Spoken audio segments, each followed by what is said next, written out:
This tutorial shows you how to align a molecule. Let's go get a molecule. We'll bring in favorite aspirin. If we rotate this molecule around, what we've done is distorted the position of the viewer. If we want to get the position of the viewer back, we would align the viewer along the z-axis. This way the viewer, you yourself, is looking directly along the z-axis, and this is then the x-axis, and this is the y-axis on the screen. If we want to align a molecule in some way or other along specific axes, we can take a selection, and we can take the whole selection, or say we just take a bond, and we want to align the molecule. We can ask to align the molecule and align the primary axis along the x. Now, because we made a selection, it will work on the selection rather than the whole molecule. There is a major axis for the whole molecule, but in this case we're using the major axis of the selection because we've made a selection.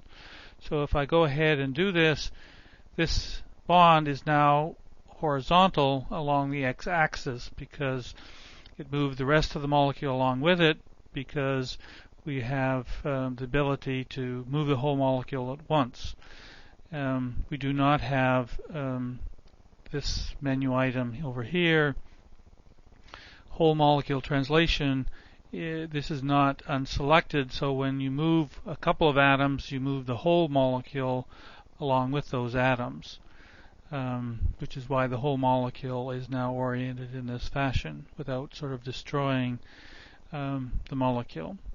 If now we wanted to put this one at the origin, we could do that. Take the selection, translate the selection to the origin, and center the molecule again. And now this atom is at the origin 0, 0, 0, and this atom is at 1.3600. That is, it's directly along the x-axis because we've aligned the molecule, or aligned this bond along the x-axis, translated such that this one is at the origin, and so that even though we may never want to do this, in most situations there's no reason to position the molecule in any special way. You certainly can if you want to, and in this case we've aligned it such that this bond is along the x-axis and this atom is at the origin.